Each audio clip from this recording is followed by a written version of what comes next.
भारतीय राजकारणाबद्दल एक गोष्ट नेहमी सांगितली जाते, इथे कोणतीच गोष्ट कायम नसते आणि इथे कधीही काहीही घडू शकतं. याचाच जिवंत प्रत्यय आता अवघ्या 3 महिन्यात देशाला येतोय. तारीख होती 17 एप्रिल. नवी दिल्लीतील संसदेच्या वास्तूमध्ये कमालची शांतता आणि अचानक निर्माण होणारा गदारोळ असं वातावरण एकाच वेळी अनुभवायला मिळालं होतं. लोकसभेत सरकारने अत्यंत महत्वाकांक्षी असं महिला आरक्षण सुधारणा विधेयक मांडलं होतं आणि त्यावर अत्यंत जोरदार वादळी आक्रमक चर्चा सुरू होती. वरवर पाहता हे विधेयक केवळ महिलांना संसदेत 33% आरक्षण देण्याचं वाटलं असलं तरी विरोधी पक्षांनी त्याचा मसुदा वाचला आणि त्यांच्या लक्षात आलं यामागे सरकारचा केवळ महिलांना प्रतिनिधित्व देण्याचा अजेंडा नाही, तर त्याहूनही मोठा असलेला देशातील मतदारसंघाच्या पुनर्रचनेचा म्हणजे डिलिमिटेशनचा एक मास्टर प्लॅन लपलेला आहे. हा प्लॅन क्लिअर होताच काँग्रेससह संपूर्ण विरोधी पक्षांनी एकत्र येत या विधेयकाला कडकडून विरोध करायला सुरुवात केली. काँग्रेसचे ज्येष्ठ नेते के.सी. वेणुगोपाल यांनी थेट सरकारवर हल्लाबोल करत सरकार महिला आरक्षणाच्या नावाखाली देशात घटनाबाह्य सूत्र लागू करण्याचा प्रयत्न करत असल्याचा गंभीर आरोप केला. विरोधकांचा हा आक्रमक पवित्रा पाहून देशाचे गृहमंत्री अमित शहा स्वतः उभे राहिले. त्यांनी संसदेच्या पटलावरून एक अत्यंत नाट्यमय ऑफर दिली. ते म्हणाले, मला फक्त 1 तास द्या. जर विरोधी पक्षाने या विधेयकाला पूर्णपणे पाठिंबा देण्याचा शब्द दिला तर मी या मसुद्यात विरोधकांच्या शंका दूर करणाऱ्या आवश्यक सुधारणा करायला आत्ताच तयार आहे. परंतु विरोधकांनी या ऑफरवर विश्वास दाखवला नाही आणि आपला विरोध कायम ठेवला. हे विधेयक घटना दुरुस्तीशी संबंधित असल्यामुळे सरकारला 2/3 बहुमतांची आवश्यकता होती. मात्र विरोधकांच्या एकीमुळे आवश्यक ते संख्याबळ न भरल्यामुळे हे विधेयक संसदेत कोसळले. महिला आरक्षणाच्या आडून देशात तातडीने डिलिमिटेशन करण्याच्या सरकारच्या प्रयत्नांना 17 एप्रिलच्या संध्याकाळी एक मोठा ब्रेक लागला.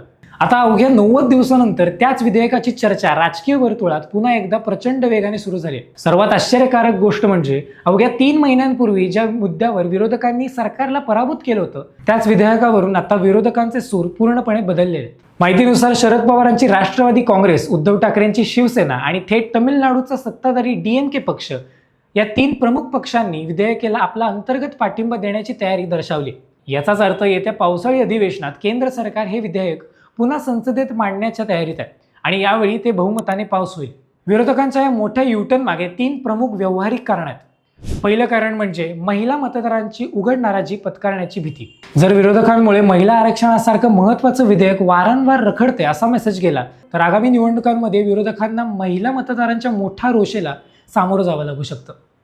दुसरं कारण म्हणजे दक्षिण भारताची चिंता आणि सरकारने पडद्यामागे दिलेलं ठोस आश्वासन. सूत्रांच्या माहितीनुसार सरकारने प्रादेशिक पक्षांना विश्वास दिलाय की मतदारसंघाची पुनर्रचना करताना कोणत्याही राज्याचं प्रतिनिधित्व किंवा जागा कमी केल्या जाणार नाहीत. आणि तिसरं कारण म्हणजे अंतर्गत राजकीय समीकरण. महाराष्ट्र आणि तमिळनाडू सारख्या राज्यांमध्ये जागा वाढल्या तर प्रादेशिक पक्षांना आपल्या हक्काच्या भागात अधिक उमेदवार उभे करण्याची आणि नवीन नेत्यांना संधी देण्याची मोठी स्पेस मिळेल. शरद पवारांची राष्ट्रवादी काँग्रेस आणि उद्धव ठाकरेंची शिवसेना यांच्यासाठी महाराष्ट्रात आपली ताकद पुन्हा वाढवण्यासाठी ही एक सुवर्ण संधी ठरू शकते. जर हे विधेयक या अधिवेशनात पास झालं तर देशाच्या राजकीय रचनेत 3 मोठ्या पायऱ्या पाहायला मिळतील. पहिल्या पायरीवर प्रलंबित असलेली राष्ट्रीय जनगणना डिजिटल पद्धतीने पूर्ण केलं जाईल. दुसऱ्या पायरीवर या नवीन जनगणनेच्या आधारे उच्चस्तरीय डिलिमिटेशन कमिशन स्थापन केलं जाईल आणि अंतिम आणि तिसऱ्या पायरीवर लोकसभेच्या सध्याच्या 543 जागा वाढवून ते थेट 800 किंवा 850 पेक्षा जास्त केल्या जाऊ शकतात, ज्यामध्ये 33% जागा महिलांसाठी राखीव असतील. थोडक्यात सांगायचं तर अमित शहा यांनी 3 महिन्यांपूर्वी दिलेली ही ऑफर विरोधकांनी फटकाळली होती आणि आता त्याच मुद्द्यावर विरोधक प्रॅक्टिकल भूमिका घेत सरकारच्या बाजूने उभे राहत आहेत. हा भाजपाच्या पडद्यामागील रणनीतीचा एक मोठा विजय मानला जाऊ शकतो. जर आगामी पावसाळी अधिवेशनात ही विधेयक मंजूर झालं तर 2029ची लोकसभा निवडणूक ही जुन्या समीकरणावर नाही तर या भारताच्या इतिहासातील पूर्णपणे बदललेल्या आणि वाढलेल्या नवीन राजकीय नकाशावर लढली जाईल. हा व्हिडिओ आवडला असेल तर लाईक, शेअर, कमेंट नक्की करा. चॅनलला सबस्क्राईब करायला विसरू नका. भेटूया पुढच्या असाच रंजक व्हिडिओमध्ये. धन्यवाद.